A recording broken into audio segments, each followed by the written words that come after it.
Okay then. Hello there. How are you all doing? So, today we're going to talk about a couple more effects of a different variety. Yesterday we talked about EQing and compression, so something that had to do with volume and also the frequency.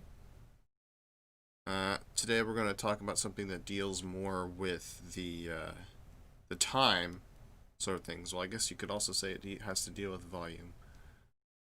So we're going to talk about delay and reverb first, and then we're going to work that into a much more, I would say, advanced topic called synthesis. But it's a good thing to understand. If you can understand synthesis, you can start to just hear how sounds. It's basically how sounds are made. So we're gonna get into a little that like, how electronic sounds are made, how bass sounds are made, how lead sounds are made. You can even synthesize, like digitally recreate real sounding instruments. Synthesis, you just kind of have to understand exactly how the instrument you're trying to recreate works.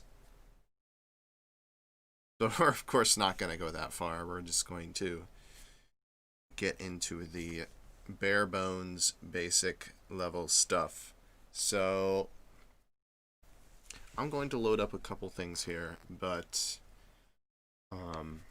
yeah, so give me a couple more minutes. I'm going to wait around a little bit as I prepare here just a little bit more and wait for some people to show. That way I am explaining to somebody. Okay. Also, we're going to be working more on that beat that we have had going throughout this whole week. If you'd like to join in, I said that if you'd like to join in yesterday, and then I just kind of went on a complete tangent. So I can't promise if we're actually going to have some group participation today, but I'm going to be opening up Ableton again today because that's going to be a good avenue for me to explain some of the effects, because it's got some built-in ones that are much more visual and much better to work with than sound traps. So similar to yesterday. Okay, I guess we ought to go ahead and load it. Hello, hello, hello. Let's go into the DAW. So we're going to start here today with delay and reverb. So what is delay and reverb? Well, let's just load one up first before I get into explaining exactly what it is, because it's better to have a reference and to be able to hear something. So we're going to start from scratch here, and we're going to find something that could sound good with delay and something that doesn't have delay built in already. Let's pick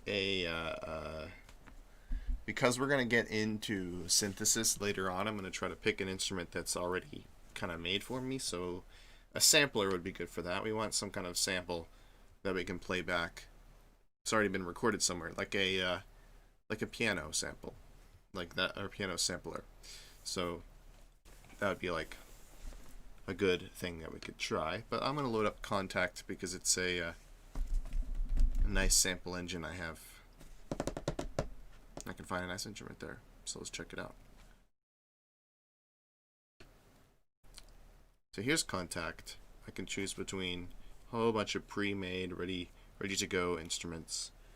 So I'm just gonna find something that I can put some delay on and some reverb on. This sampler actually has those sorts of things built in, like effects. We can look at some of the ones built into Contact, but I'd like to look at the Ableton stock plugins as well, primarily, in fact. So let's just get something loaded here. So band. Nah, I'm gonna do. Let's see what's in vintage. Memory.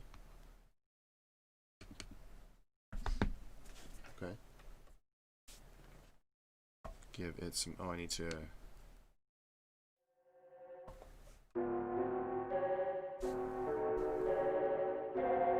Ooh, that's not a pretty sounding. It won't be too good. I'm looking for something with a little bit more attack. Oops, didn't mean to do that. I wanted to just change this patch.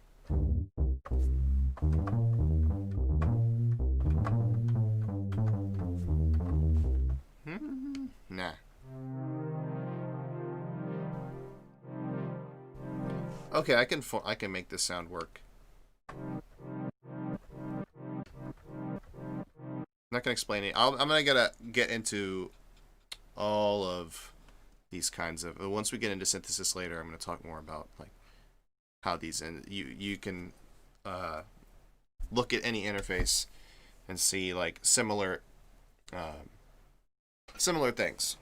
So this is kind of a synthesizer, what we're looking at, but it's also primarily a sampler, but it's got some built-in effects. It's got a filter here. We talked about filters yesterday. It's got some controls for the voicing, but that's not necessarily, I guess you could call that an effect, but it's more of a manipulation of the sound source. I'm getting ahead of myself, let's say. I'm getting ahead of myself, or just let's look at some, let's just say, yeah, we got a nice sound. Let's get a little line in.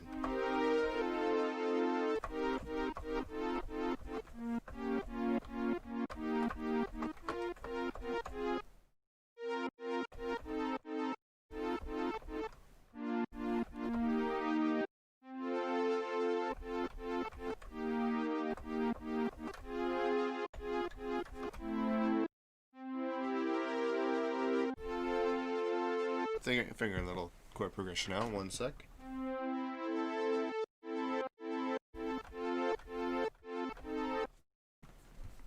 Alright, I'll just kind of make something here.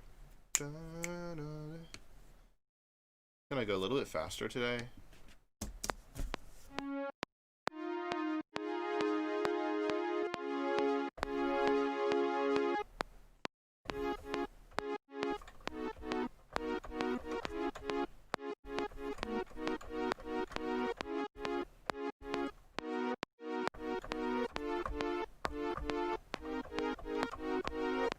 Something like that.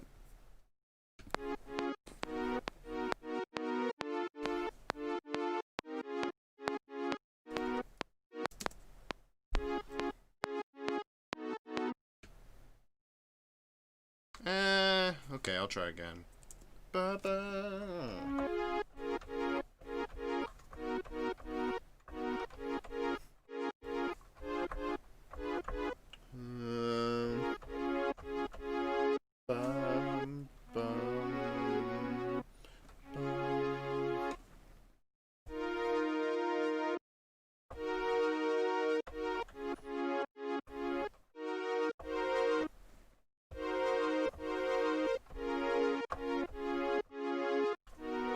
I'll just stick with something basic like that.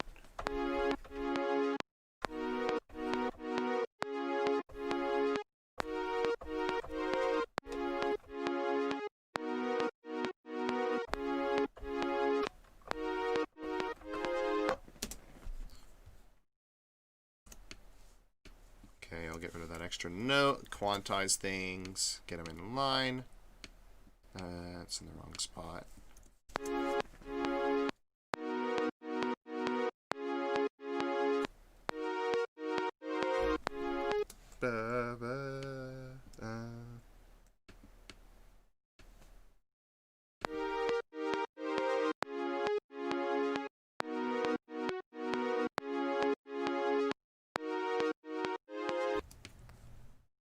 I'll make this chord persist here.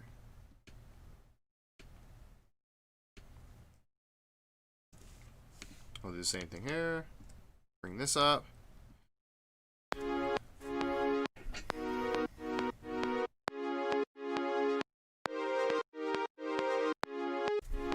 It'll do. It will do. So let's put a delay on it first. Let's start with delay. because that one's a little easier to explain. Okay, so audio effects, delay. We've got a couple options in Ableton. Oops, my mouse program is not started. Pro mouse, where are you? There you are. Okay, much better. So, got some options. We have delay. We have echo, which is kind of both built into one plugin. We have filter delay. We have grain delay. We have for reverb, we have reverb, and what else? That seems to be, yeah. That's pretty much the options we have. Let's load this. Let's load delay. Okay. Let's take a closer look at this. So, what is delay? Delay is basically acts as if you heard a reflection of your voice. Let's say you were to shout against a wall, and you hear an echo back at you. Echo, echo, echo, echo. Or you're shouting into, like, if you've ever been to the Grand Canyon, you would know, or just some really long alleyway or some concrete building, right? There's gonna be reflections off the wall when you shout or when you make some loud noise. You'll hear the sound multiple times coming back at you from different directions, because sound bounces off the walls and yada yada yada, and bounces off things and reflects back at you. So this is what delay is trying to emulate, but the way it does it is it takes the incoming sound and repeats it back at you, but at a lower volume, and it repeats it back at you at a certain rate. It repeats it back at you with only it can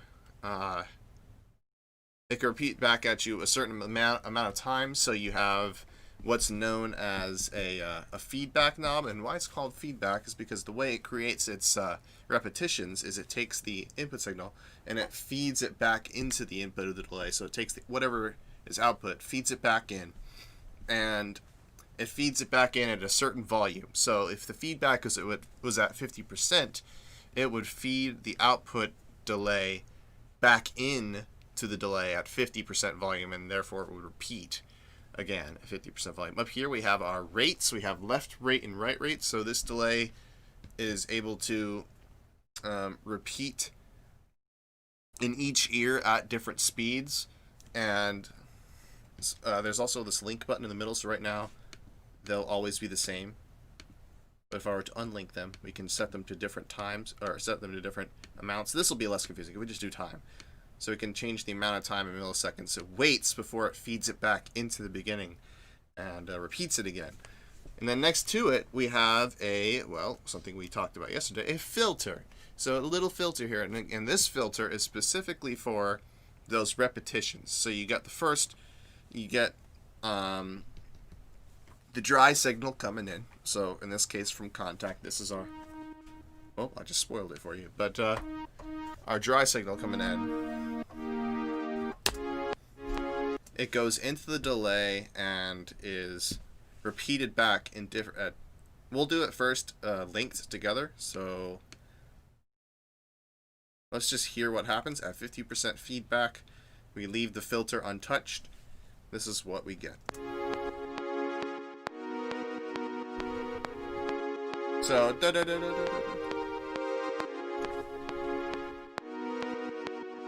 you can hear the repetitions dying off. Let's increase the feedback. So this time we'll get a longer time of repetition because it's feeding back in at a higher volume. So therefore it's going to take longer to decay away. Let's perhaps do a clip with just one chord so that we can hear the full decay of things. Oops, I have to turn off my drawing feature of this. So we'll turn off there's some of the chords in here. So we'll go ahead and just turn off the second bits of chords in all of these. Just have the first one's in, so we can hear the full delay. We're gonna mess with the parameters so I can tell. Let's maybe bring the time down, so this means it's gonna repeat faster. Whoa. See? And when you change it, well, it's... You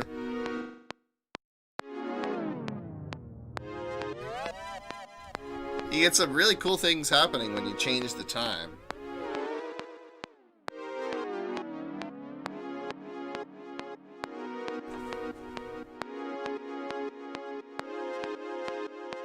So now it's repeating every 517 milliseconds.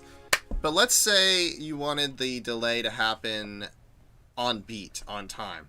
So you had a certain tempo, your song was going in a certain tempo. Let me just throw maybe a beat behind this really quick. I'm going to just throw this on sync to my meat. Let's say you had it in context of some sort of beat. Let me find a nice sounding drum kit. Just real quick.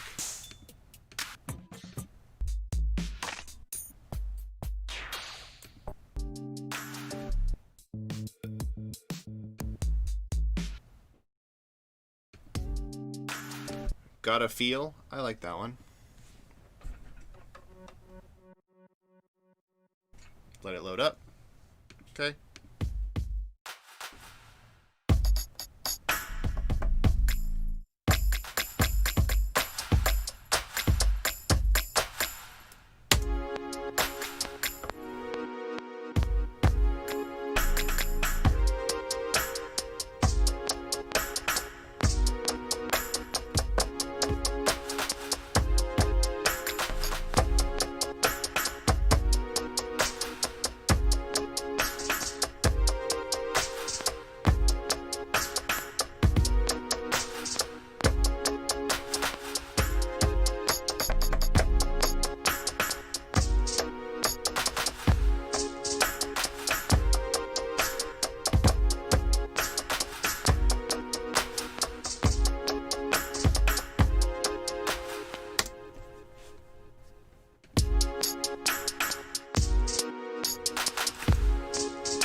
Something like that. Let me get a final version in here.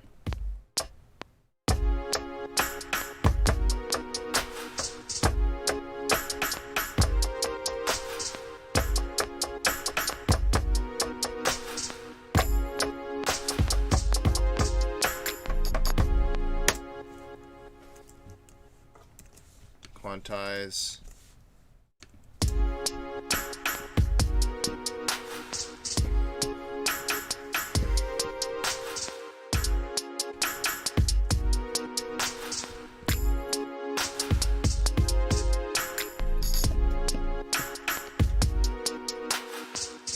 Can change these to something else.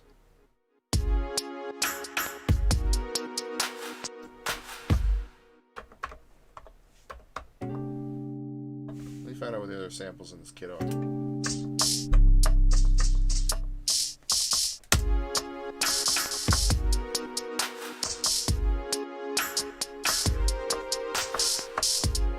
I'm gonna maybe switch some of the hi-hats out for that dirty 808 hi-hat.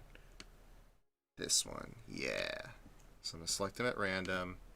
Oops, I need to shift. Yeah, so that I can select multiple. And let's move them up to this sample here.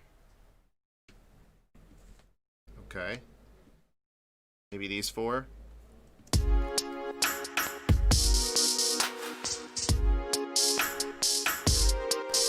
Oh.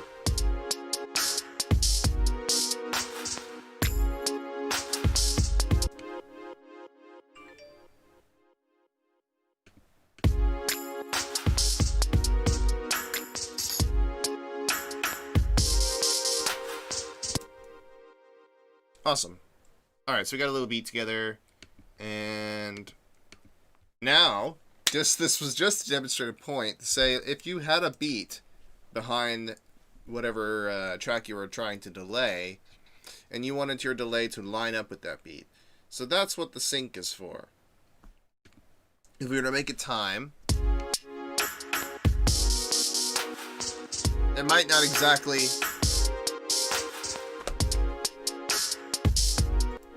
It might sound cool. Like, I think that sounds really cool, but it doesn't exactly line up with the beat you have going on. It's like, and the beat's like,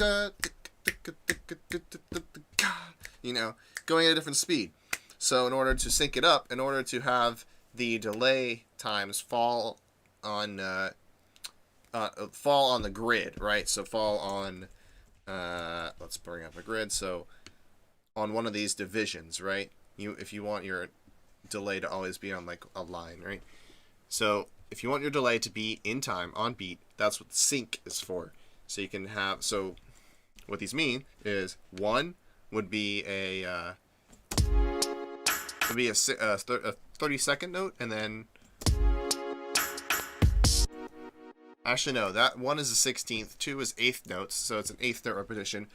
1, 2, and 3, and 4, and 1, 2, and 3, and 4, and...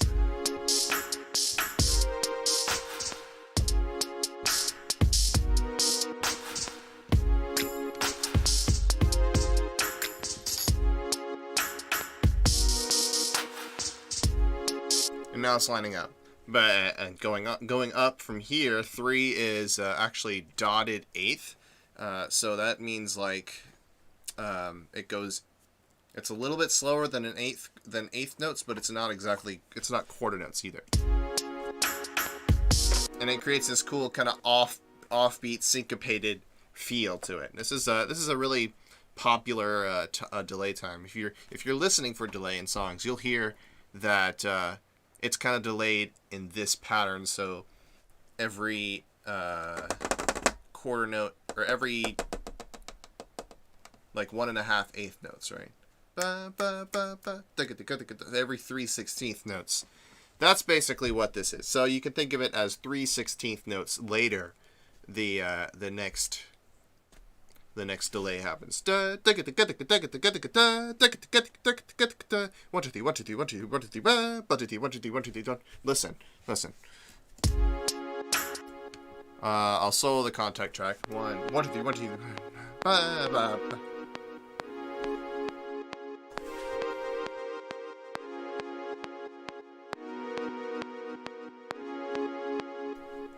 Okay, cool. So then let's try applying our filter. So now what is the filter going to do? It's going to take all of the repetitions and it's going to apply them to this filter. So it's not going to affect the original one. So let's go ahead and say, all right, ABI. This is a bandpass filter, by the way. If you remember for the shapes from yesterday, that it's only going to let a certain band of frequencies through, a band being a range of frequencies. So any of the low stuff's going to get cut out, and any of the high stuff is going to get cut out as well. So only in this range will we get our delays. So let's listen. Let's move this around and hear how it affects the sound.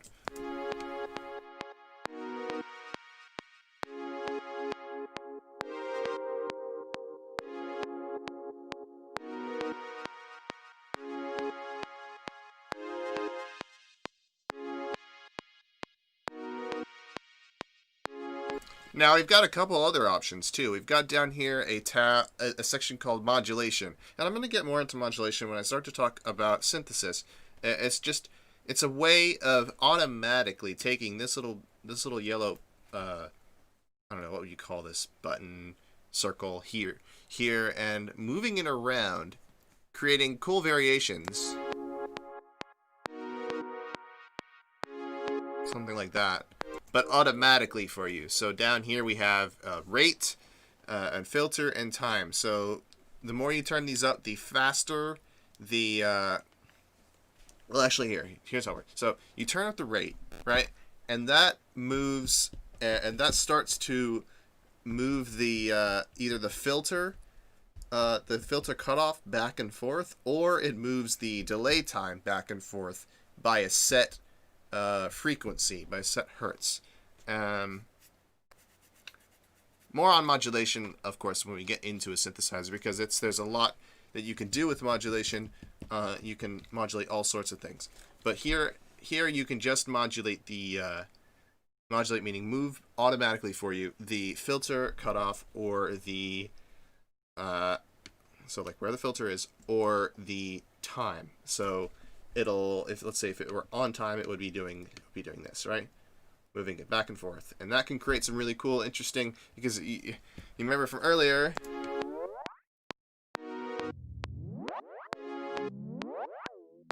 Create some weird stuff happening with the pitch. So if we were able to automate that, let's bring the filter back in so we get a full thing going on. And then let's pull up the rate. And let's pull up its effect on the time. Let's see what we get. Or let's just bring it in from 0. So our rate's up. Let's hear what this does to the time.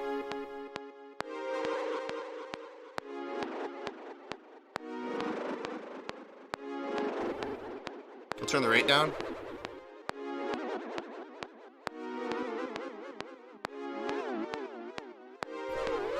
You can hear it as I begin to turn the rate down.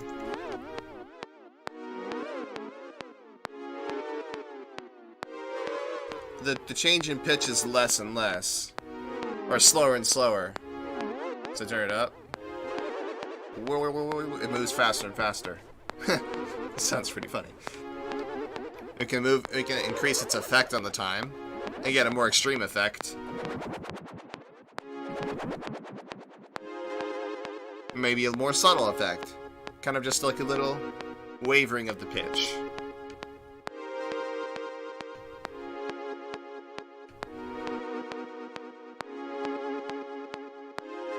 Like, that doesn't sound too bad, you know?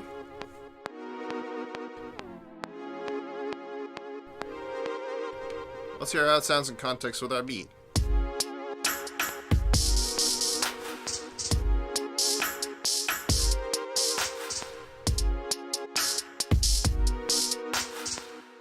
Maybe you'll move the filter around a bit too. Ooh. We have a couple last things with this delay, particularly. We have a couple modes to it. So we have repitch, which is what it's doing now, is essentially it's changing the pitch as the delay time changes. We have fade. Let's hear what that sounds like.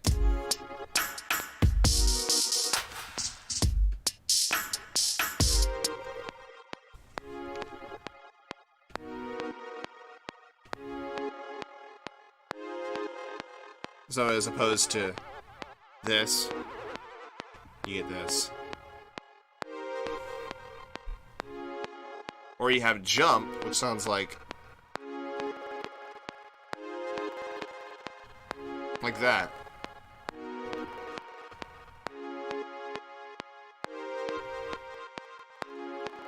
And this seems to only affect the modulation. You know, I don't know which one's my favorite. Come down here to ping pong though. This mode is a particularly cool one, and it's on most delays, or most delays have an option for you to turn on what's called ping pong, which it will take. So normally you have the delays going in both ears, right? So you have the signal going in, and then it repeats itself, and it goes in both ears. Well, of course, depending on which rate you set for each ear. So you could set the left ear to go faster than the right. If I were to undo this and maybe set this to be or set this to be 6 or 5 or something, 5/16 notes, and then we can hear the difference. So something like, here, I'll turn down the modulation a bit. Or I'll turn on ping pong as well. I'll turn off ping pong for now.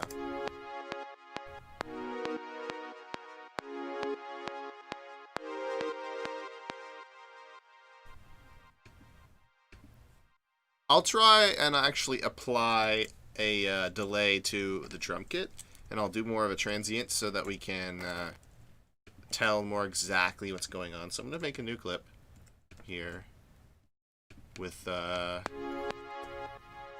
turn this one off, unsolo, and I want to grab all these notes here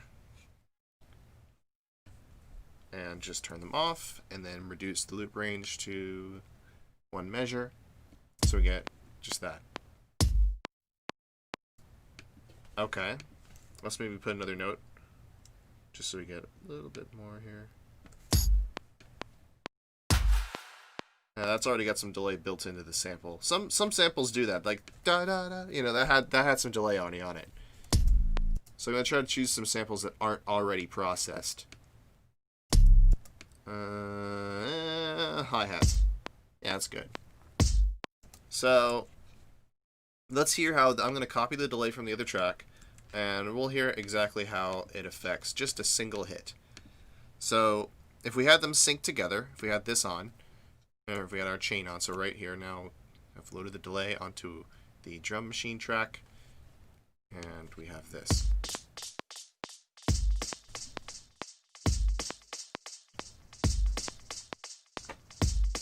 Get a little easier to tell what's going on with the rhythm now. We'll go to eighth notes.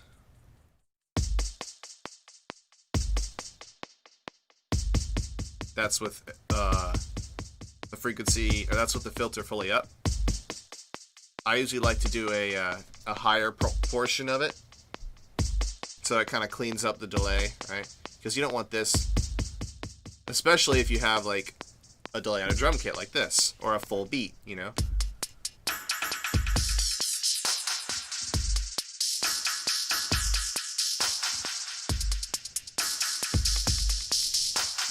Which actually sounds pretty cool. Oh, and this brings me to one more knob. There's the dry-wet knob, and this is a thing. This is a thing that appears on a lot of plugins, a lot of effects, on most effects. This should appear.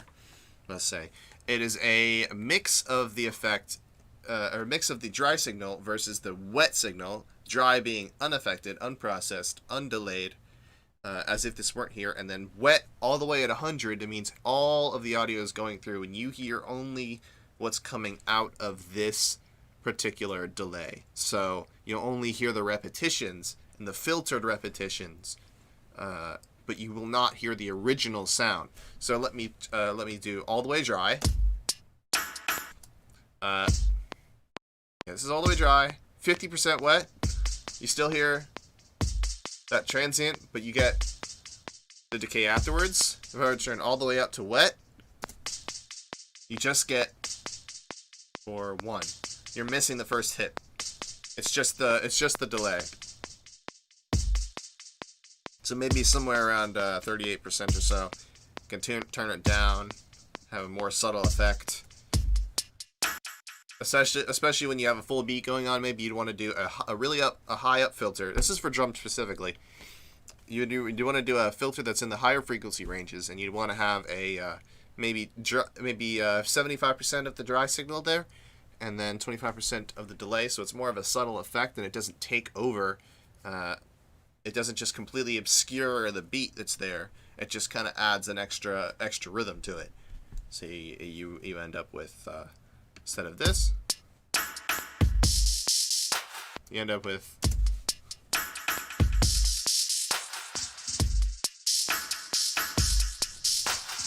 and this can be further enhanced if we take them out of sync and we have one of the ears going at a slower delay speed than the other.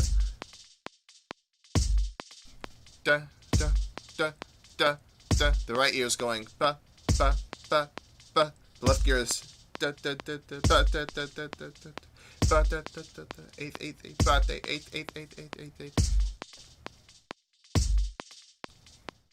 Right?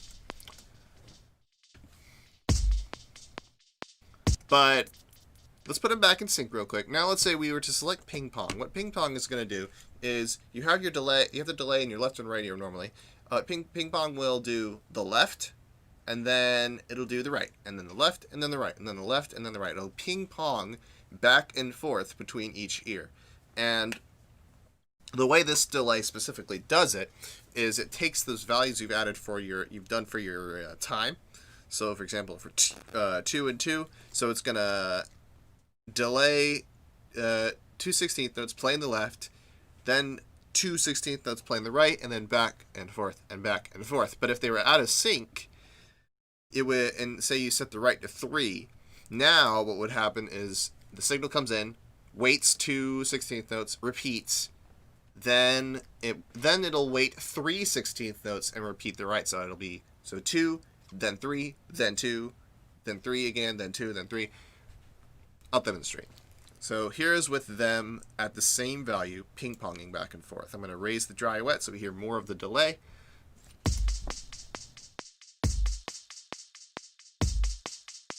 Right? I'm trying to do it with what I'm hearing. It's not going to matter. The camera's not going to sync up anyway. But you get the idea. I'll slow it down some. I'll have each one delayed a quarter note.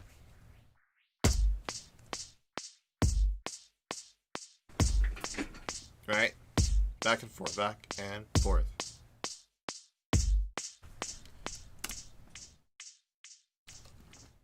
Alright. So if we were to change, let's say, the right side now to 2, it's going to start with a quarter note, then wait an eighth note. So it's going to 4, 2, 4, 2, 4, 2, 4. Let's hear it. It's on ping pong still. Ba-da, ba-da, ba-da.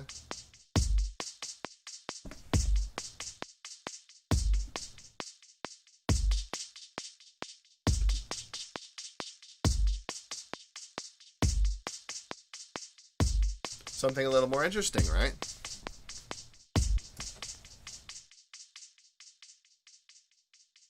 Also, you've got these bars here, which kind of offset them by a little bit. So, like, you can have this happen a little bit later or a little bit earlier. Right? You can go negative a little bit earlier or a little bit later by a certain percentage. But we're just going to look at another delay now. Also, in Ableton, this is an Ableton thing. It gives you some presets here at the left, so you can. Let's see what harmonics sounds like. So here is another setting of this delay. So it's set their time, 1 on 10 milliseconds. These are really, really short delays. So you can get that. It's actually doing the same thing that I said it was doing earlier, right? It's taking that input and output, is feeding it back in, but it's doing it so fast that it actually creates a sort of tone. That's interesting. And look at that. The feedback's like way up there. It's like 95%. So it's feeding it back a whole bunch of times really, really fast. And you get that. Cool. What about if I change it to repitch? Not much change. That has to do with the modulation. What about the ping pong? Whoa. A totally different sound. Wow. All right. Anyway, that's fun. Let's look at a different type of delay now. Let's look at the filter delay. So we kind of already, whoops, what did I just do? Kind of already have a filtered, I guess this is just, yeah, this is just a more robust version. So what we have going on here, it looks like a delay in 3 parts. Yes, we have a delay, a 3-part delay. Before we had a 2-part delay, where one side was your left ear and the other side was your right ear. Now what's happening is we have some kind of like an EQ situation going on here. We have several bands. We have three bands, and then each band has its own delay associated with it, its own speed, and so its own filter parameters over here. So right here we have filters, right? So these are all bandpass filters. So we could say our first bit of delay is going to delay this low stuff. It's going to repeat the low stuff every 3/16 notes. If I were to turn off sync, it goes to time. We can change the time here in milliseconds or in divisions of the beat. We're going to stay with divisions of the beat. So this one's first going at 3, and then 21% feedback. They each have their own feedback knobs. And they also have a pan, so they can be delayed in the left or the right ear. So this is how you would change that position. So it looks like I've got one on the left, one in the center for the middle frequencies, and then one on the right for the right most frequencies. So let's kind of play around with this a little bit and see what we can get.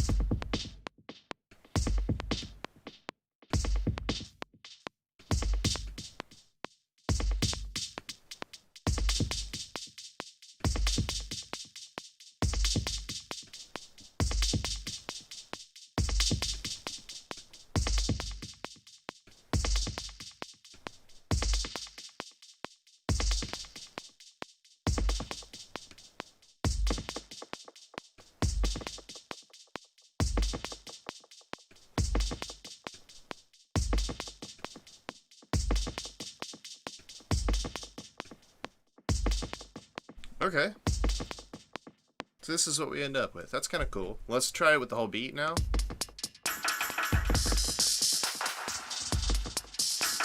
Let's maybe turn down the volume of all of these so we can get a better mix with the dry signal here.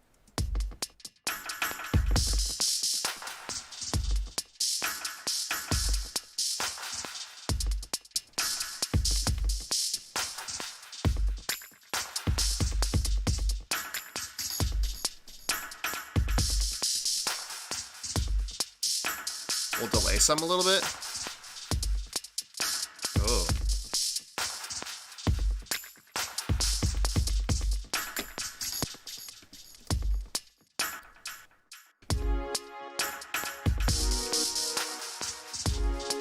So, here's without delay on both.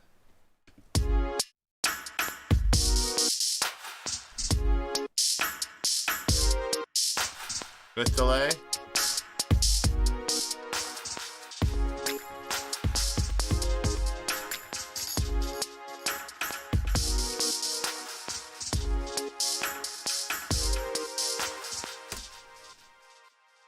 Okay, what about in the soundtrack? What can you guys do? Well, let's choose a track that we would like to apply this to. I don't really see much, so maybe we create something new. Okay, so what do we have going on? Let's go ahead and play through this again. I'm going to decide on something new to add.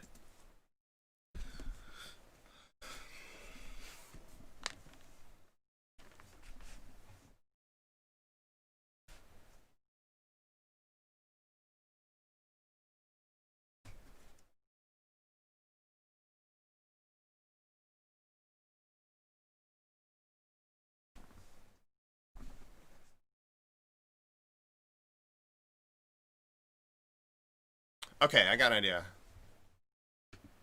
I'm gonna apply it to the guitar track, or to the guitar tracks, and we're gonna do it in a different way, or we're gonna do the clips in a different way for this next section. Also here we're gonna just move these bass slices out of the way. We don't need these quite yet. Let's take all of this.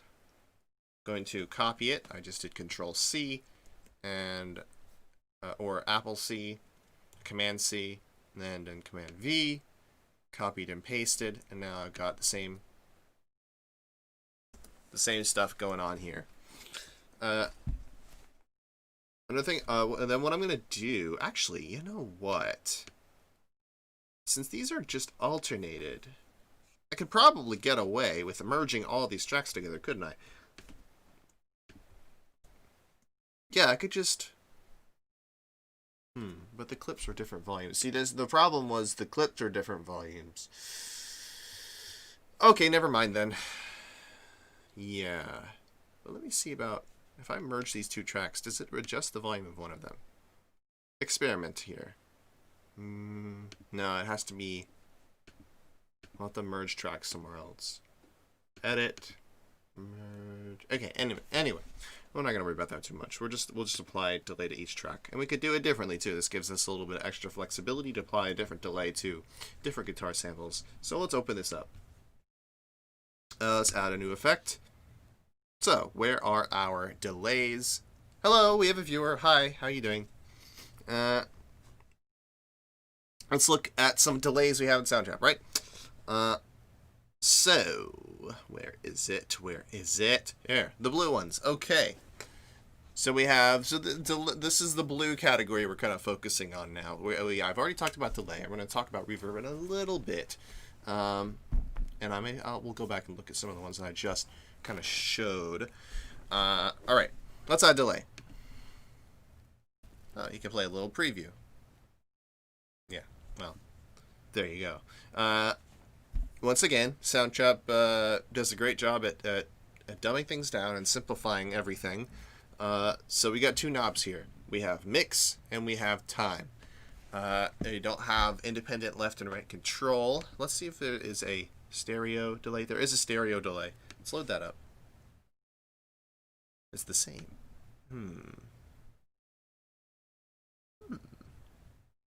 I wonder why that is.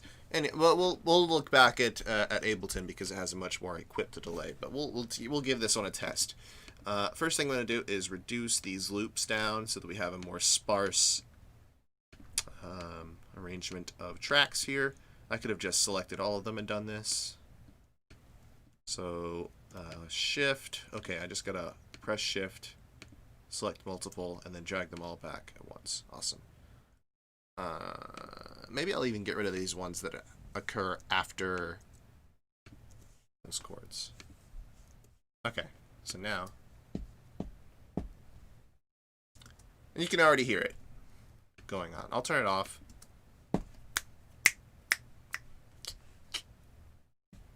This is what we're working.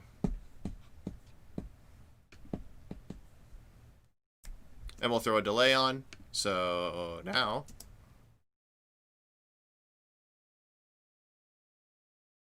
it repeats itself. It goes, if you were to imagine a feedback loop here. Let me just go back to the Ableton stuff real quick just to get some context for who's watching. Hello there, again. So before I had explored some more advanced delays in Ableton, and we looked at the stock Ableton delays. So we got our basic delay here, and we'll look at the components again of it real quick. So delay is basically taking that dry signal, feeding it back into the let me start from scratch here. So dry signal comes out of whatever instrument you're playing. So in this case, I have to yes, that's right. I have the drum kit selected. Let's select the. So here's my sound. No delay. And then with delay on,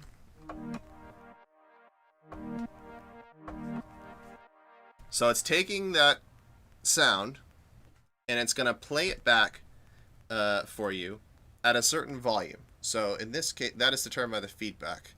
If it's at let's say it's at 60%, 66% right now. That means it's going to play it back at 66% of the original volume, and it has a filter attached. We talked about filters yesterday. It has a filter, so it's going to play back only certain frequencies of it. So I had it up here, so it's going to only play back the high frequencies. Let's not spoil it. And here on the left, we have time controls. So we have a left and a right. That means that the left and right ears will have different rates of repetition. Each one, of course, each repetition being a little bit quieter than the next one, or than the last one. So by using this control and this control, you basically determine the length of your delay. So if we had more feedback, it's going to take more repetitions for it to essentially die off. So like if I had a high feedback, it doesn't even get a chance to die off completely. But if we turn down the feedback to say like 37%, it's going to play it back at such a lower volume each time that it goes away, or it has time to go away. If we played it back faster, if we made the repetitions faster. So this on 2, by the way, it's synced. So these mean 16th notes. So if it was 1 16th note, it would delay at a 16th note rate. So listen to this. It's really fast because the feedback's super low. So I'm going to turn that up. So that is a 16th note delay, and then an 8th note delay.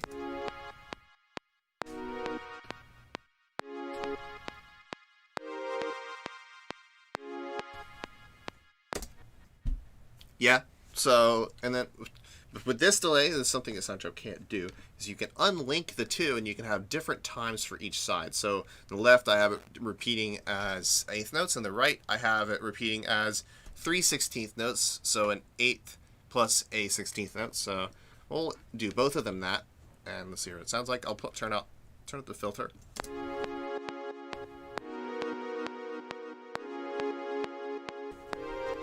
But if we had one side going at a different rate, say the right side was going a little faster, I'll move the filter so it's more clear which ones are the repetitions. And I'll also do it on the drums. I have a different one here. This is like a different kind of delay. Let me just copy this one over to a drum kit so that I can have a more simple whoops, I need to... So here's what it sounds with just this. So just delaying this. A hit every measure on the first beat of every measure. Right side's going at eighth notes. Left side, yeah, the same settings we just did. Here's what it sounds like. I can turn the feedback shorter. So, yeah, that is kind of a more advanced delay with more precise controls into what you can do with it. Soundtrap, it's a much more simplified version, but I've showed you this because now you understand what a delay is, or I at least hope to hope that you understand what a delay usually looks like and what the internal workings of it are. With this delay, much simplified. It's just straight up a repetition. You've got a mix, so the dry wet mix, so your original sound, how loud your original sound is versus how loud the repetitions are. So if it's all the way to the right, you're going to be 100% wet. All you'll hear are the repetitions, the delayed version of this sound. If it were all the way off, so if the mix were down here, you would hear nothing, or you'd hear no delay. So we're listening to that guitar sound. No delay, turn up the mix. You hear the repetitions. Let's turn down the time, so this means it's going to repeat faster.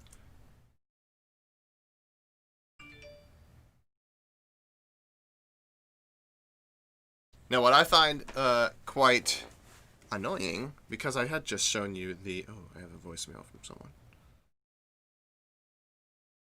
Let's see if it... One sec, I'm going to see if this is important.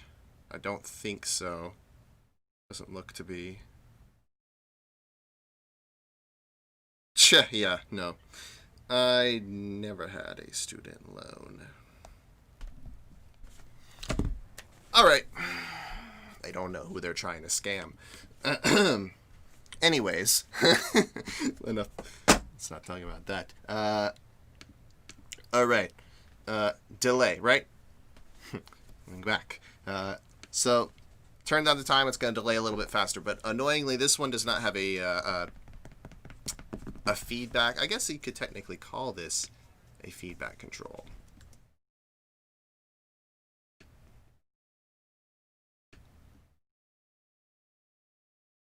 I've got to apply it to the second track as well. So I'm going to take this opportunity to try the different delay out. Okay, I get it. All right. So what they call stereo delay in Soundtrap is actually a ping-pong delay in Ableton. So in here, basically the mono delay is just your dry-wet knob and your feedback knob. So feedback being your length, and actually I think it's kind of like a hybrid of the two. I think what's going on with this delay is you have a time knob which sort of combines these two.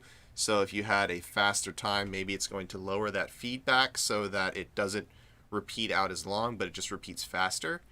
That could be what's going on. I'm not sure what's going on inside of this. I can't really open it up and look. But with this, it's kind of more manual. You have the speed at which it repeats and the volume at which it repeats back. So like it's going to repeat, like this is pretty much straightforward, right? It's going to repeat every 2/16 notes at 23% volume each time. And you're going to hear 50% of the original signal and then 50% of whatever's happening in delay. Here, it's kind of like, I think it's kind of like a hybrid. You increase the time, and this goes up to some higher number, but then this is compensated for, I believe, so that you end up with a, or maybe not. I'm not sure. The feedback might just be like a static 50% or so. I'm not really sure yet. I haven't kind of messed with it enough to tell.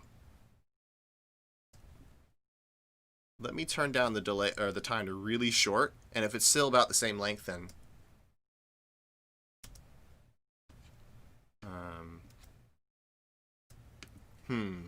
can't quite. Oh, I'm changing the wrong one. Turn it down really low. All right, let's turn it way up. Yeah, I think that's what's happening. I think the feedback is being adjusted inside of the inner workings. So time will give you, if you turn it up, it will give you a longer delay, but it'll end up decaying out at around the same point. But a shorter time will give you a, or left on the time knob will give you a shorter delay, so something that's up in the like up here, sounding more like that instead of like this. But it will also bring up the it'll bring up the feedback because it's repeating faster. It's going to decay quicker, so it has to bring that feedback up so that you get.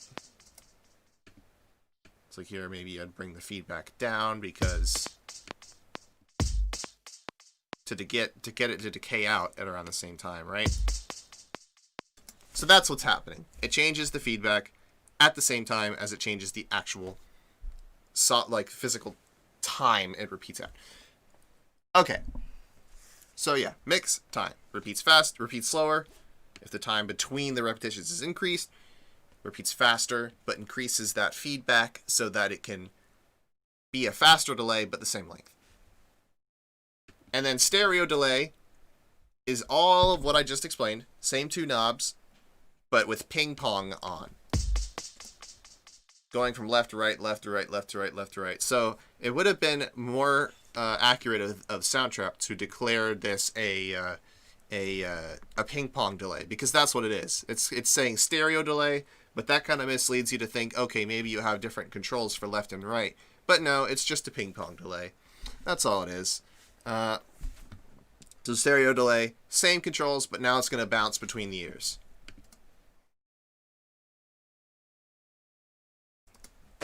Same as how I had just described. So what I'm going to try and do then, I think I'll put a stereo delay with a short amount of time and a really high up mix. I'm going to have to do this on different tracks because Soundtrap is limited in its ability to automate. Because what I want to do is have the guitar normal here and the rest of the track not delayed, and then I want to have a version of the guitar that has delay on it for this middle section. So what I'm going to do is actually take these two tracks. I'm going to duplicate them. Or actually, no, that's not what I wanted to do. I didn't want to add a bookmark. I think I used a key shortcut that is not a thing in Soundtrap. I want to just take this track. I got to click here on the dotted dot icons on the track here. So I'll show you again. So I clicked here and duplicate track, and then I will do that again. Or should I combine them? I think I'll combine them for this one. Yeah, because then I'll end up putting a compressor on. Well, actually, because we have a compressor on, maybe I could just take this opportunity to just merge the tracks together. Because if we're compressing them, remember the whole reason we had separate tracks in the first place was to balance out the volume. This original sample was a little bit louder than this one, so I had given it its own track and brought the volume down. But if we have a compressor on that's controlling the volume for us, we don't really necessarily need to worry about that, do we? We can kind of clean this up. So let's do that then. Oops, I need to make sure that they end up staying in the same spot so I still have my rhythm. So I want this to end up exactly here. There we go. And then I can just take this lower track and delete it. I can take both of these and delete, because now what I need to do is fix this one. So duplicate this again. And now we can just take out the rest of that. We don't need that there. And we can take out this. So we'll call this one guitar slices. We'll call this one guitar slices delayed. Slices delay. I'm going to actually make another track, another version of this. And we'll do guitar slices guitar slices stereo delay.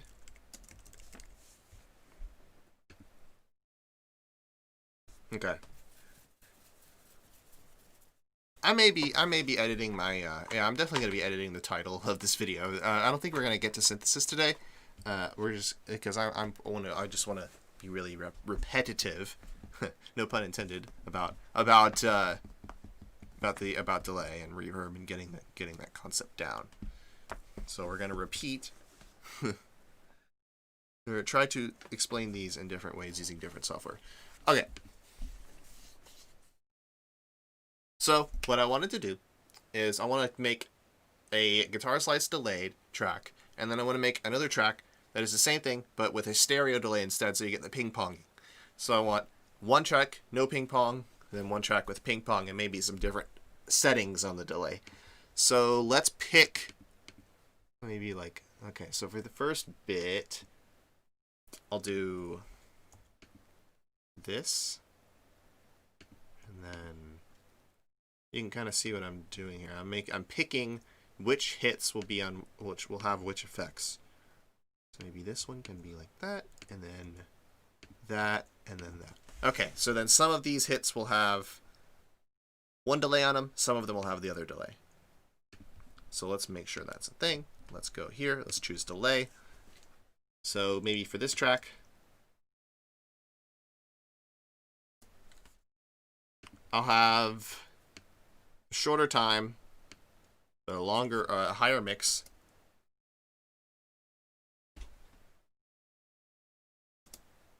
And then here, I want to have a stereo delay, high mix, low time, but now it's, or even lower time, and it's going to bounce back and forth.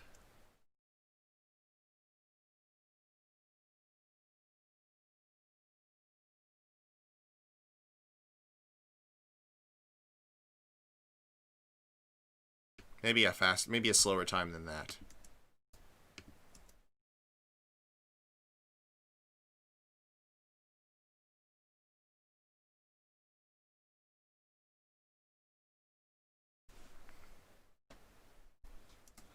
Cool. And let's layer it with something. But before we do, maybe, well, actually, no. Before we do, maybe what do I want to try? I want to have a version of this Plasticraft synth with a filter lowered on it. With a filter on it. So maybe I'll duplicate this track, and then we'll get rid of all these first parts, and then I'll have that going on, and then Plasticraft. We can call this Plasticraft 2. And go here, instrument. Let's listen to it. It's going to be the same exact thing.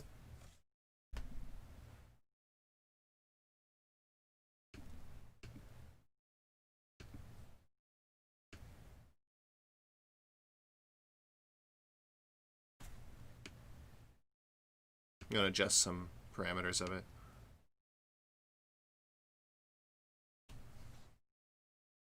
Now let's put a filter on it. So effects. Oh, look, it's got some already on there that I didn't add.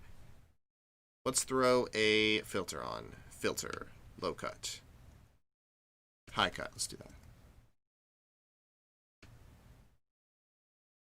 Yeah. It kind of sounds like it's a reduced version. And maybe I want that. I want that to be a little slower. That modulation going on. Let's go into tweak and lower that rate.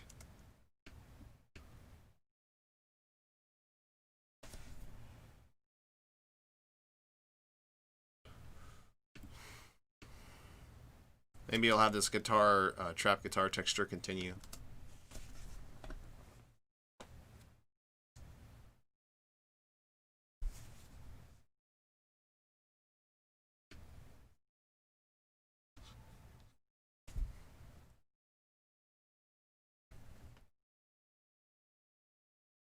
and then something else would happen. Maybe we'll add something to this section with reverb. So let me do then a short little demo on reverb. So let's go back to Ableton now, and let's turn off this delay. Let's turn off, that one's already off. Let's turn off this delay. We can go ahead and remove that and that. Why not? Let's remove them. Now, I'm going to go get a drink of water real quick. Give me a minute or two. I'll be right back.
All right.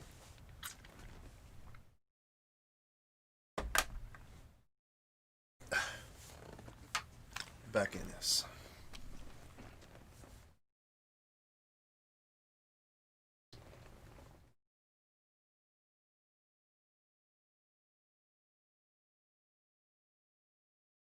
Oh boy.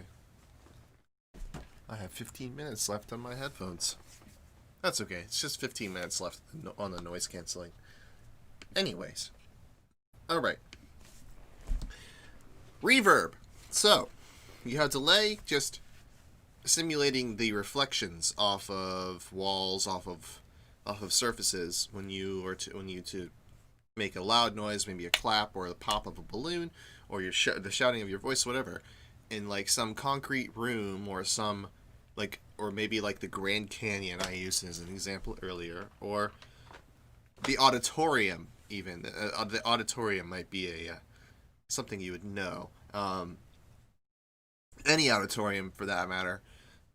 There is reflections. The sound goes out, bounces off a wall, and bounces off several walls, and you hear the sound being, well, like I said, reflected back at you, but it continues to reflect off of walls, and you hear more and more reflections coming back at you. So you hear what you would call an echo or a delay or a reflection would just be like it would just be like one bounce off the wall, like hey, that's an echo.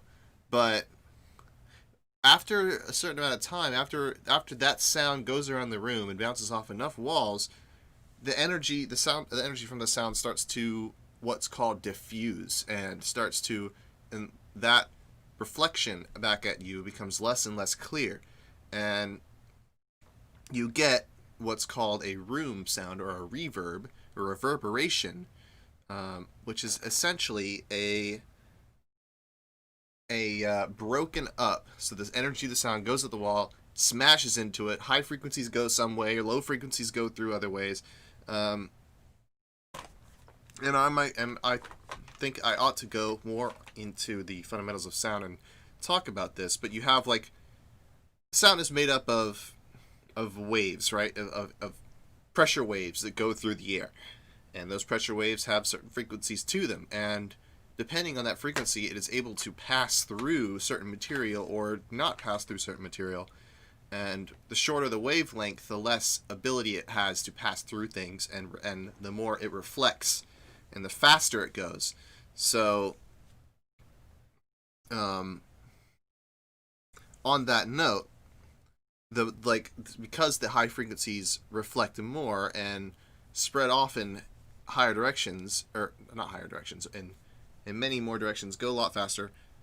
That's very rough definition, but that's kind of why in a reflection it's a lot less clear than the initial sound, right? It's like muffled. It's kind of hard to tell if you're that's like if you it's have you ever, for example, if you're listening to a speech and you're sitting on way out in the left or right side of the stage and you can't hear at all what they're saying because it's just like, because it's all, especially if you're in like a super open environment, and maybe if you're in like,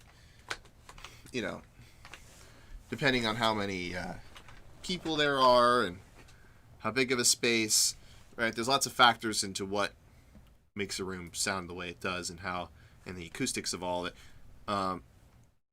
This is what I'm discussing, by the way, is you would call it acoustics.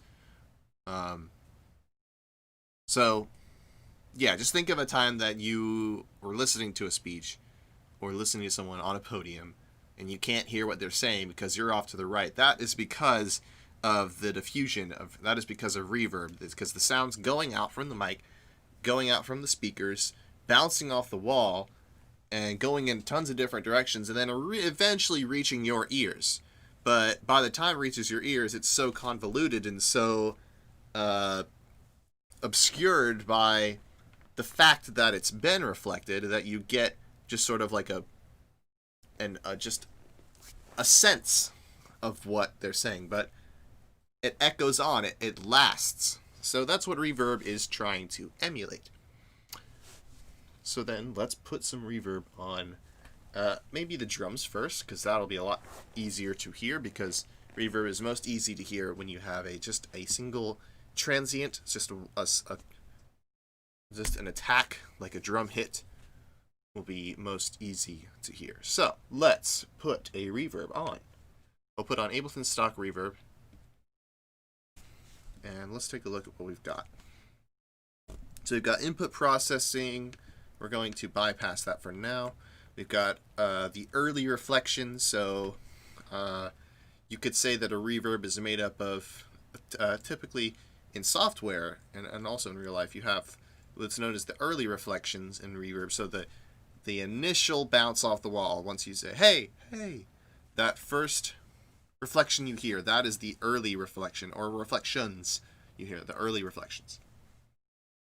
The stuff, the echoes, the delays, those are kind of the early reflections. And then after that, you have the diffusion network. So this is kind of doing the continued reflections off of the wall and a continued bouncing off the wall, and the off view. I'm trying not to use too many big words, but obfuscation of what the sound was. It's better that I stop talking and let you just hear what it sounds like. So let's kind of make it longer. So no reverb, and I'm going to slowly dial it in, meaning increase the amount of reverb.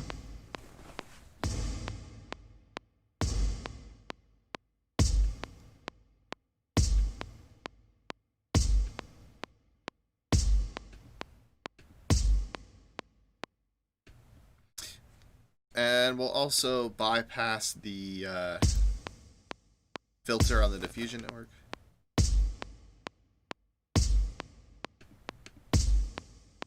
So this is very customizable in that in real life, reverb will or the reflections, because of the fact because of what I've mentioned about the wavelengths having different speeds and going through some surfaces and so like the high frequencies will go through less surfaces and bounce off more stuff than the but also I've yet to mention that the high frequencies get absorbed by like cloth and porous surfaces, so that will block sound and will absorb sound. That's why rooms that have a lot of carpet in them and a lot of fabric in them are a lot quieter than rooms that have concrete in them. It's because sound gets absorbed, especially high frequencies get absorbed. So you have here a filter, an EQ that you can apply just to the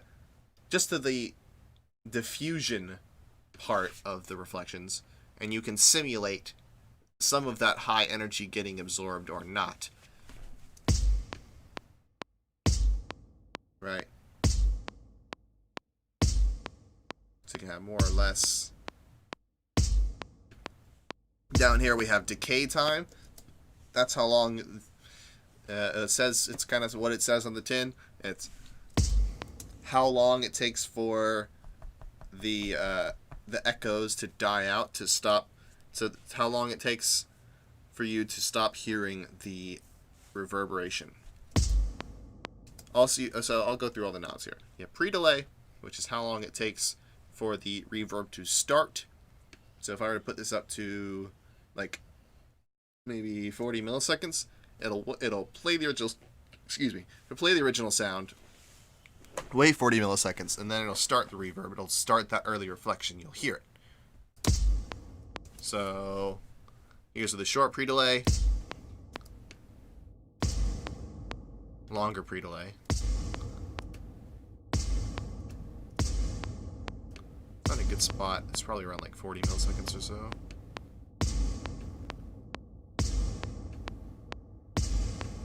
Several other effects. You can add a chorus effect to the diffusion. We haven't yet talked about chorus, so I'm going to bypass that. You change the volume of the reflections themselves or the diffusion. You can there's density and there's scale. It's honestly, I'm not sure exactly. I think density is just more reflections, and then scale, I'm not exactly sure of scale. Not sure what that means. So I usually don't mess with that one. Shape, yeah, not sure exactly what shape is doing either. I'll have to refer to the manual for that kind of things. But let's look at another reverb plugin, shall we? Let's look at Echo.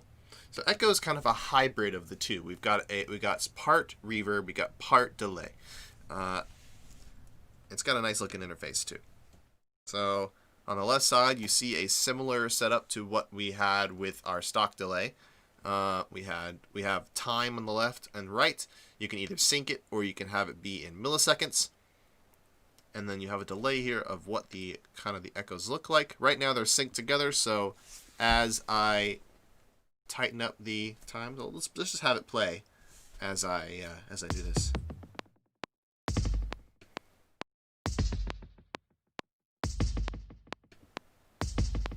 So it's a delay, right? I can make it a triplet 16th, so or eighth. This is kind of a more intuitive way of putting in the time. You can have an eighth note triplet, a dotted eighth note, or you can even put it in 16th delays, 16ths. So it would be more like the original delay, right? So it goes from 1 to 8, or you could have it in terms of notes. To offset one side, and it shows you here on the display. It's like I can offset the right side by a certain amount, and you can see those lines move back. Yeah, taking a look here at this little display. Let's increase the feedback. You can see it gets thicker because you have more repetitions going on. Cool feature about this one is you can actually increase the feedback beyond 100%, but be careful with this one because it's going to continue increasing in volume and you get something like this.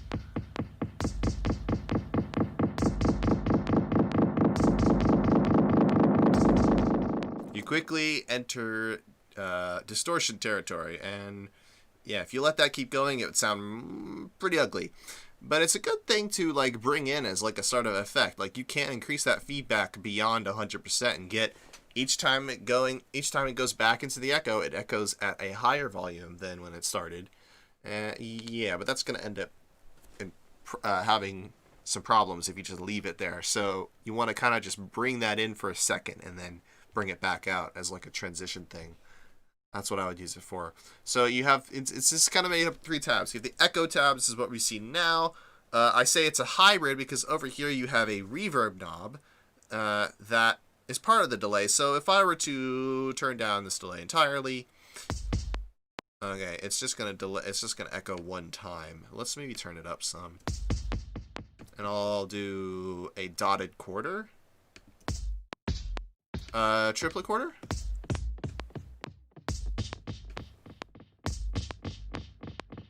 I'll put it on ping pong. This one actually has another mode called mid side, which will essentially delay stuff. It has to do with pan.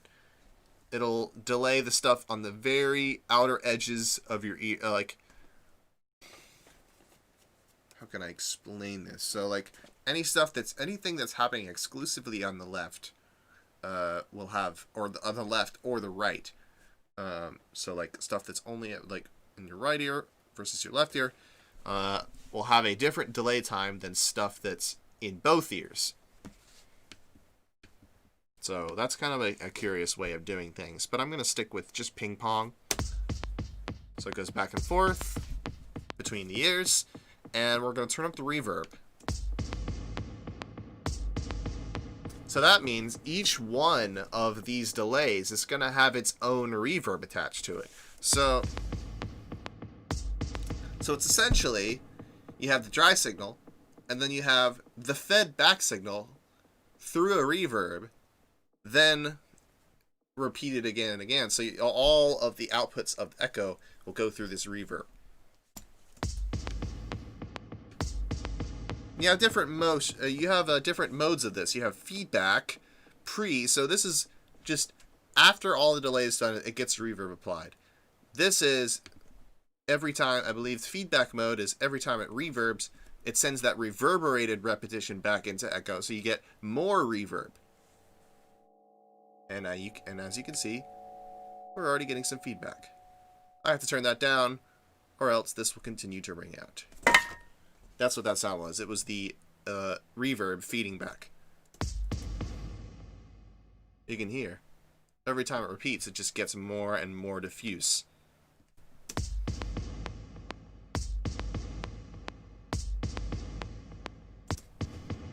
Which is really cool. Yeah, you can hear it kind of ringing out a little bit. It's really taking a while to go away. But yeah, that's a cool thing you could do with this, and this is actually the first time, believe it or not, it's the first time I found out that there is a feedback mode to this.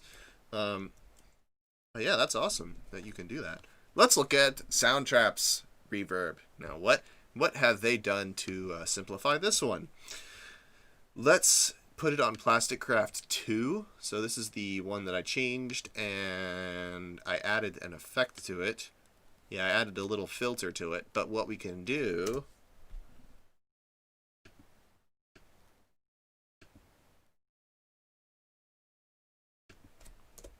Let's take that out.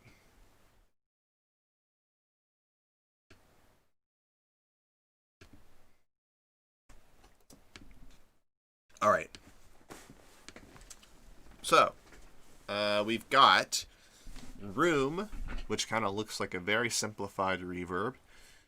Slapback, which looks like a simplified delay with just a single delay instead of feedback of multiple. You've got stereo delay. Wow, it looks like you've got just one here. Yep. Okay, that's what it is. So you've got a single knob with Soundtrap. You've got medium. You've got your reverb, medium, room, and you've got some options as to what your reverb sounds like. So you can make it sound like it's in a church.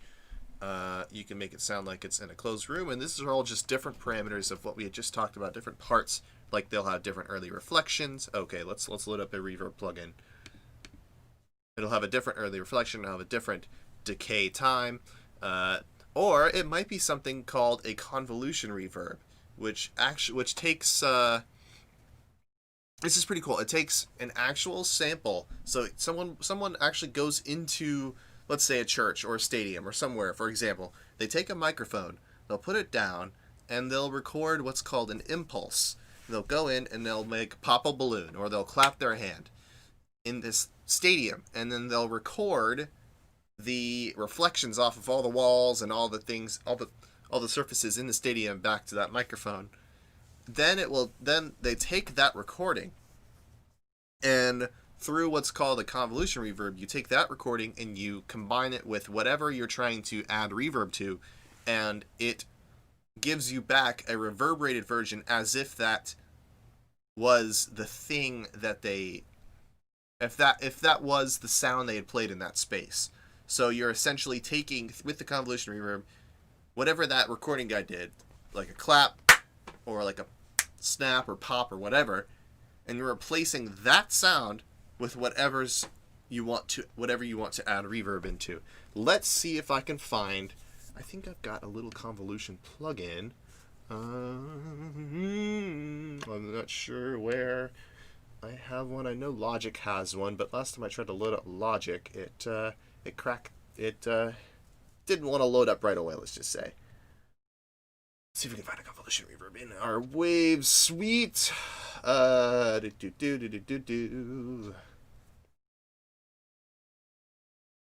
Anyway, okay, I think I will have a couple reverb plugins to show you tomorrow, because I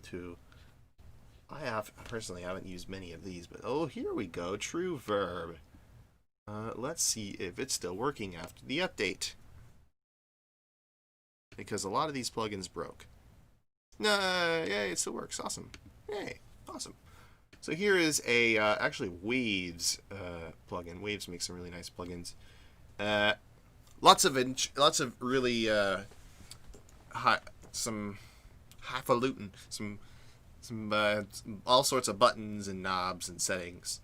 So this is like a very, very tunable, very customizable reverb. We have down here the EQ that gives us our, they say, frequency response. This is the EQ of that reverberated, of those repeated reflections. Here it looks like we have a diagram showing us this is our initial sound. What is the, okay, distance? I see. Oh, interesting. Room size. So depending on where these distance and room size parameters are, changes the early reflections. So the early reflections here are shown as orange bars. So you have your red bar, this is your impulse, this is your starting piece. This isn't a convolution reverb, but this is just another type of computer generated reverb. I'll find a convolution reverb for you guys next time. Let's see, because it is almost one. I might be able to find one. Soundtrip definitely doesn't have one. But yeah, we have our initial attack here, our starting sound, and you have a whole bunch of orange bars. These represent the early reflections of the sound. So once it bounces off those first initial walls and comes right back to your ears, these are what these are representing. And then each time you get, each reflection, you get a lower and lower volume. So these are actual just repetitions of that sound at lower and lower volumes over time. So this is milliseconds.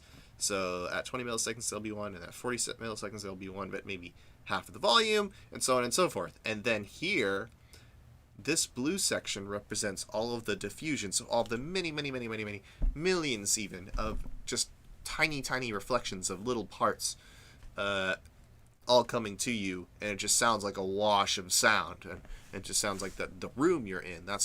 It's just made up of so many reflections, which creates this sort of diffusion. And that's what that blue spot represents. So let's play it through this. Let's adjust our room size. And then maybe our distance from the sound source. Distance can't be any bigger than room size. That makes sense.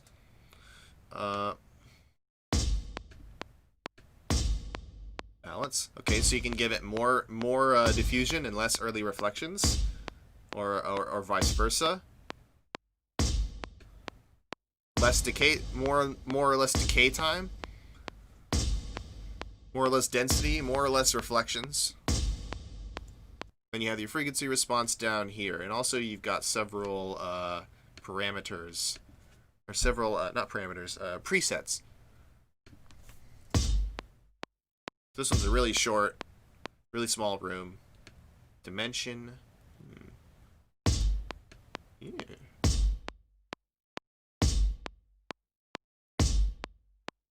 So yeah, it gets really advanced really fast.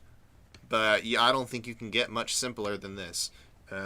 One knob, you pick the type of room you want, and it does all this stuff inside, depending on which one you pick, and gives you a different sounding verb. So let's hear a medium plate verb. I want to kind of compare a few on this track here. Let me get the loop region set up.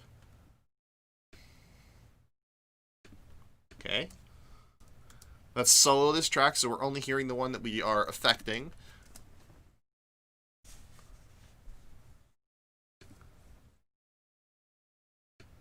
Let's throw a compressor on this so that we get a little bit more volume out of it. I'm not sure what brighter is doing.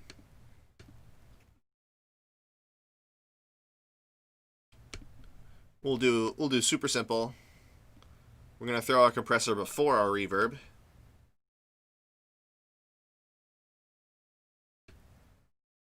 So less reverb, or no reverb at all actually. And we'll add some in. So that's what our medium plate sounds like.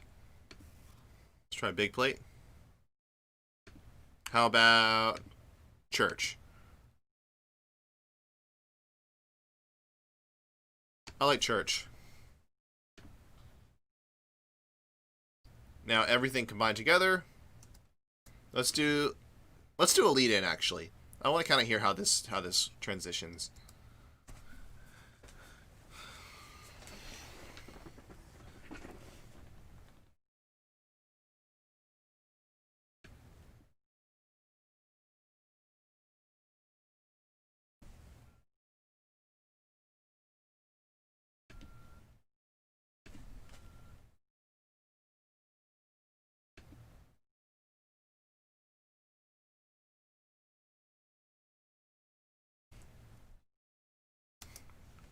And then we bring the beat back in. You do something with that. Yeah, cool. Maybe we'll come back to this original chord progression. Bring this back in. Maybe something else will happen to it later on. You know, you just go section after section. This is kind of just the basics with arrangement. You have like you have something that you start with, like a little collection of loops, and then you just vary things as you go on. So like you either add a new part. Okay, good. You guys can't hear that on the mic. And then maybe in certain sections you'll add effects, and then other ones, like maybe here I dropped out the drums and I've just did something with delay and reverb, so it sounds like it's super spacey for just a second for like the dropout. Like it was just grooving, right? The main groove.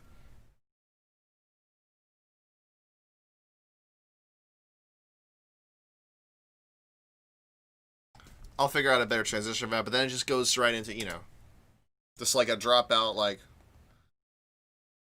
hovery kind of. You lose the beat for a bit.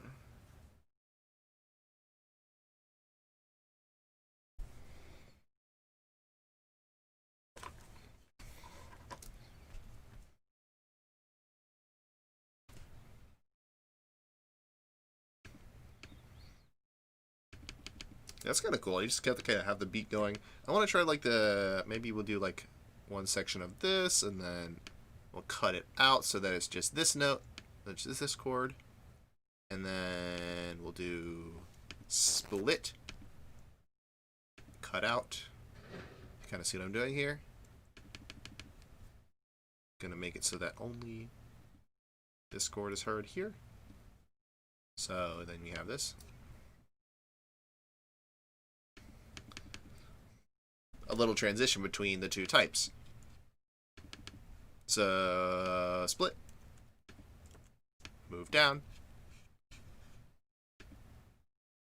Let's get it right on there. Split, move down. And here as well, split, move up.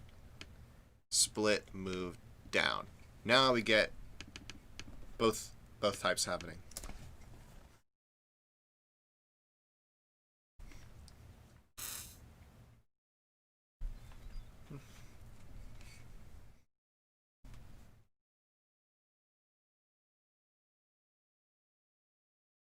And we reached the slices by accident. Yeah, still got more bass lines to come up with. Still more to do. A lot more to do with this track. If you would like to participate, then let me know in chat. But of course, we're coming close on the end here. But I am going to let's see if I can quickly find for you a convolution reverb. I'm gonna look through. Maybe if I do a search. Convolution. Well, multiband convolution. I wonder if these will work. I haven't actually used this one before. Yeah, see, that's one of the ones that got broke in the update. Darn. Let's see, but this one from Melda Production. I've downloaded so many plugins. Oh yeah, these plugins. Okay. So here we have a little convolution reverb. Well. All right. So you got rooms on the left. So we have a whole bunch of options for. It looks like they actually went into these rooms. So you have Music Club, the Viper Pit, Zep, Stairwell, Living Room. Your dry wet. So this is your dry wet mix. You already know. Reverb saturation. I'm not sure exactly. Pre-delay and time. So the pre-delay is how long it waits before it starts the reverb. As before, you have a little EQ section. So this gives you a couple bands to work with. So you have your low pass. These are filters, right? A whole bunch of different filters. So you can put your reverb through low shelf and high shelf. You have a peak filter that if you'd want. You have modulation that you can apply to the reverb. And then we have our meters over here. So let's try a couple. Let's move this onto a track where I have some audio going on. So this one.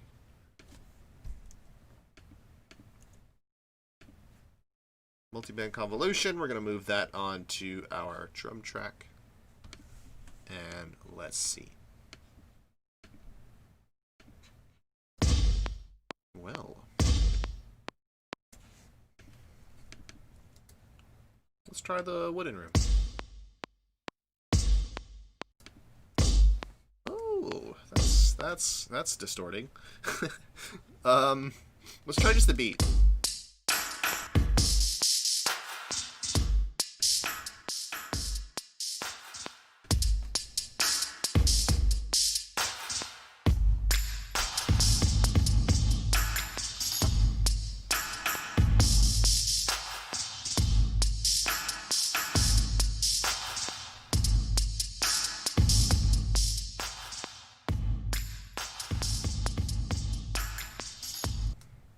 Cool. So we'll carve down Capital Chamber. Ooh.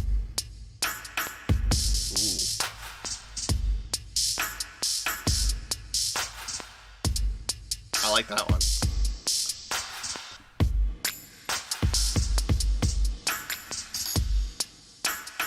That one's nice too.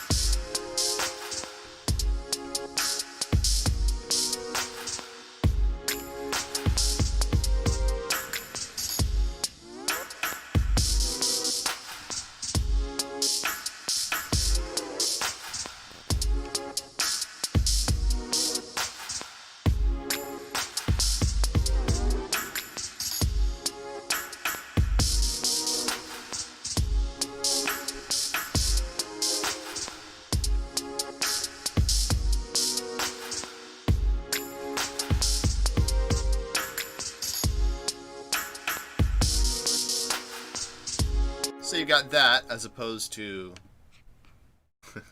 with nothing. Come on, let me select this track, please. A dry section. I really like this convolution reverb.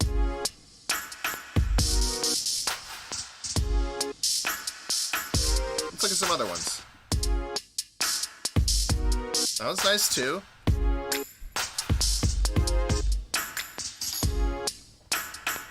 You can see each preset has a different dry wet too. That's about 15%, 30% there. Sports outside. Like this was, for example, recorded in some field. This was recorded outside of a club. Oh, it's more like. Oh, I see what they did. Oh, this is interesting. So they must have put the impulse, whatever they recorded for this reverb, they must have put it inside a room or inside a club, recorded that from the outside of the club, and then used that as the reverb. That's really cool.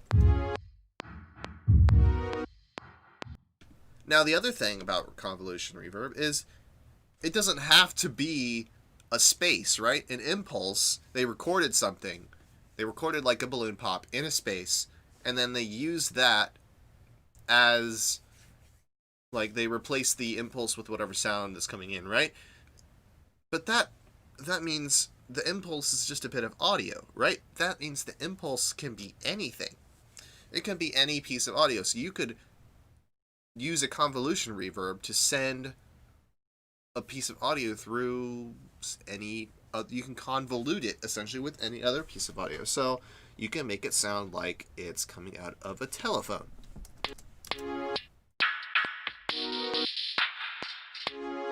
Or a mobile phone. Really bad. Or a megaphone, right? Guitar speaker. Or a computer speaker. Sounds pretty authentic, doesn't it? Some early reflections. This just sounds like... So that's a convolution, but it's like a convolution made up of just a bunch of impulses. It's cool, right? It's cool. It's a delay, but it's made out of a convolution, made out of a different, made it from a different way. Cool, right? I think so. So, one last thing I'm going to do. I'm going to play through this track, just what we have so far, and we're going to just, like, decide what we want to do next with it. Tomorrow's plan, by the way, is to do a little bit of synthesis, so I think we'll end up creating some new instruments for this track, whether they be in Ableton or not. If they are in Ableton, I can go ahead and export them out. I can export just the audio out of Ableton, and I can import it into Soundtrap, and I can use whatever instrument, whatever sound I create here in this project if I want to. Fairly easy. All you've got to do is create a new track and then import file, and then whenever you've created a file somewhere else, you just go and select it here. So that is what I will do when it comes time to make some sounds for ourselves, and to bring us to not limit ourselves to this very rudimentary synthesizer. However, it's pretty good for what it is. I mean, it's a synthesizer in your browser, but it's got very limited feature set. Very, very limited feature set. And it's not very hands-on in that you can control quite a bit, but not as much as if you had like an external software or something that looks a little like this. Let me pull up one of my favorite plugins of all time. Serum. So we'll take a close look at some of this at synthesizers tomorrow, and its sound design, and how it shares a lot of similar concepts to what we've been looking at already. It's got parameters that you adjust. It's got modulation. We haven't really talked much about modulation, but it's just the changing of things automatically. I have mentioned it here and there, but it's going to be really, really important when when trying to make your own sound with a synthesizer, or when trying. There are several different approaches to synthesis, and yada yada yada. It has its own effects tab, so we'll see similar things to what we saw already. We see a delay in here, we see a compressor in here, a reverb and an EQ, and a filter. They're all there. So you can use these effects within just one plugin and create a sound from scratch, and then export it as audio and have a good time. Yeah, we'll get into what all this is. This is one of the types of synthesizers out there. Another one. Let's load up another one on my favorite ones.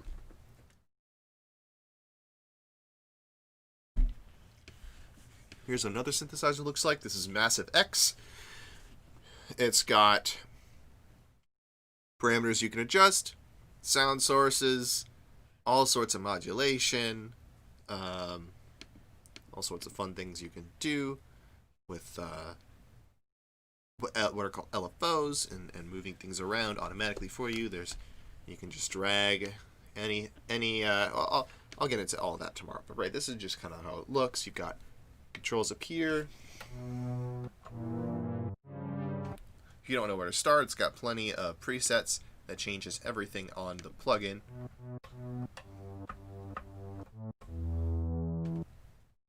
Maybe butter hers? Oops, I am playing the wrong track.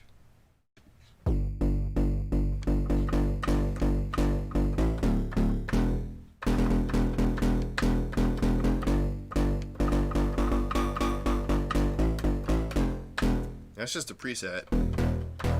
And if you change these knobs up here, I could also probably do it with MIDI. No, I can't. I'll have to MIDI learn it.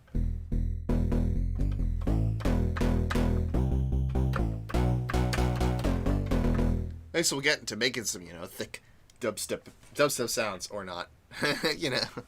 It's really up to you what you want to make, but understanding the fundamentals of it is going to be key in designing your own sounds. You can make some crazy stuff.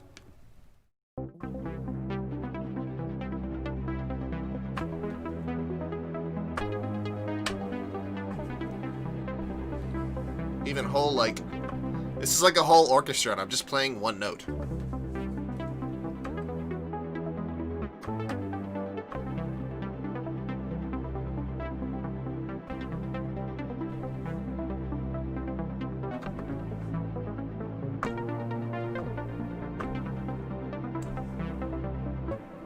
Very awesome. Ooh, I think I'm still... Oh, it's Soundtrap. That's right. Okay, I'm gonna save this for now.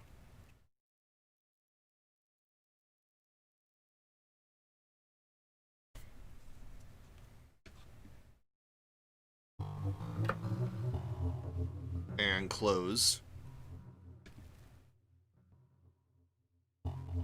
So we just hear the synth.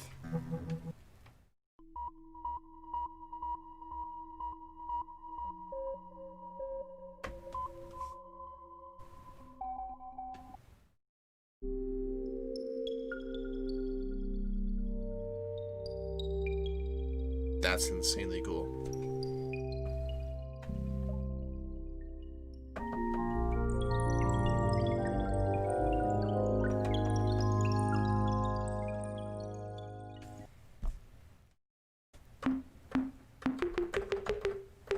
That's a nice, useful sound.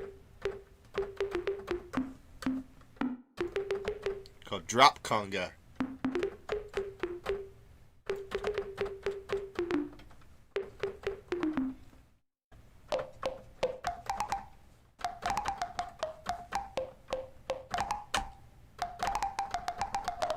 Kind of sounds like animals.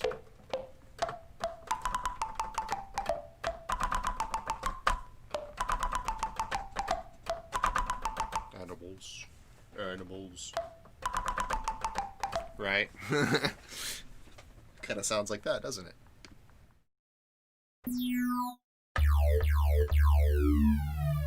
That's a nice sound. All sorts of fun stuff you can do with synths. It's just, I could spend so much time. But, gonna wrap up for today.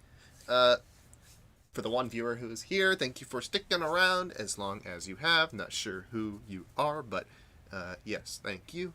And we'll be back here at, around the same time tomorrow, around 11:30ish, and we're going to talk more about synthesizers, making your own sounds, and it's going to be fun. And we're going to be using all of the effects that we use this week in combination. And we're going to be designing some sounds for the Soundtrap project we are working on. That's not the Soundtrap project. In Ableton, going back and forth between DAWs and look at some cool stuff. We saw Convolution Reverb today. I can pull up some more Convolution Reverbs. I will try doing it in Logic tomorrow because Logic has its own array of plugins and effects that are visually appealing and also functional and a good comparison for what we've seen so far. So, as always, I'm going to sign out here. And the text was wrong. I never update this. But today is a Wednesday, so tomorrow that is not correct. Once again, I need to change this before the stream starts. But this is going to be Thursday. Stream starts at 11. I'm going to go ahead and update it to 11:30 because stream usually starts at around 11:30, but I go live at 11, so feel free to, anytime before that, just come right on in, and I'll be waiting. Alright. That is all for today.